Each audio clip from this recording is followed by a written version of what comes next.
O come,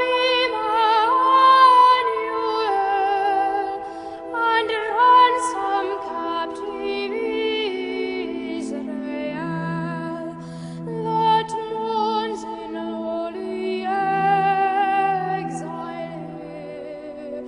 until the Son of God appear. We cannot actually date the origin of the season of Advent. As we said, Advent is linked in a special way to the celebration of Christmas and Epiphany. And in the early centuries of the Church, the first 2 centuries at least, we do not have any evidence of this type of celebration taking place. But we do know that in the 4th century at a council, there was an edict issued that Christians should prepare in a very intense way from the 17th of December for the celebration of the feast, and also that no Catholic should miss the Eucharist from the 17th until the feast of the Epiphany. It gives us some idea then that at around the 4th century, the season of Advent, or that period of preparation, was taking place. Traditions, therefore, came a little later, the traditions that we use at this time to celebrate. One of the more popular traditions, or one tradition that has come down to us, has a very late origin. It is the tradition of the Advent wreath. And that actually began with the Lutherans in 16th century East Germany. It did not have a Catholic origin, but soon after the Catholics took it to themselves, and today Lutherans, Catholics, and people of non-Catholic religions use this wreath as a symbol for the festivities or the celebration of the season of Advent. But long before the 16th century, there was the idea of lighting candles at moments of darkness, particularly in the European countries, where at this time it is pretty bleak and dark, as a preparation for the light that will come at spring after the winter. Christ is the light of the world, and so we in the Catholic Church continue to use candles. These candles that are used around the Advent wreath, traditionally there are 4, sometimes 5 candles. 3 of the candles are purple, linking us to the celebration of the feast. Purple is a color of royalty, and this is why the priest wears purple vestments at this time. But it is also a penitential color that is always used during the season of Lent. And so Advent is sometimes referred to as the Little Lent, because the same principles at Lent are often applied at Advent, moments of repentance, of preparation, of spiritual reading, of coming closer to Christ as we prepare for this celebration, this wonderful celebration. As we know, the high point of the Catholic Church is at Easter time, and the same intensity of preparation that we use to lead up to Easter has been transposed and transferred to this season of Christmas as we celebrate the Advent time. There are 4 candles, sometimes 5, as we said. 3 candles are purple. 1 candle is pink or rose-colored, and that celebrates the 3rd Sunday of Advent, which lifts a bit the intensity of the season as we have crossed the halfway part of the season, and it leads us and it reminds us of the joy that we need to have at this time as we wait in joyful hope for the coming of the Christ child.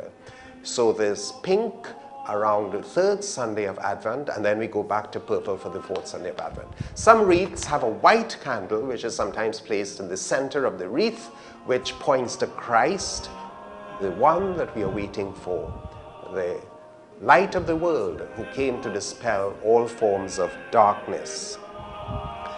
So the wreath itself is very significant. Number one, its shape. It is round. It has no beginning It has no end. So the wreath itself represents the symbol of eternity. It represents God. It represents that continuous conversion that we as Catholics are called to at all times. There is no beginning, there is no end. In the monastic tradition, beginning around the 9th century, the monks called, particularly in the last 7 days leading up to Christmas, on the messianic titles that have traditionally been associated with Christ. And so in our evening prayer, which we still do here at Mount St. Benedict, as we approach hastily to the season of Christmas, we call upon the several titles of Christ. O Emmanuel, we begin with on the 17th of December. Then we go on to King, the Rex, you know. This is towards the end. We begin actually with Sapientia. O Sapientia, O wisdom. These are titles attributed by the prophets to the Messiah who was to come. And for us Catholics, we believe that that Messiah is Christ.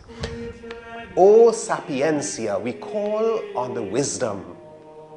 The one who St. Paul in his letters calls the wisdom and the power of God, that is Christ. That is actually our first invocation on the 17th of December as we are winding down the Advent season. Adonai, O Lord. This is also taken from the Old Testament. It is a title attributed to the Messiah. So we keep calling on the 18th of December, and this is the way in which we as monks prepare, and Christians are called to prepare in this way, by calling on the names that are supposed to be attributed to the Messiah. O light, O key, clave, O rex, king. So there are several titles leading up to the 23rd.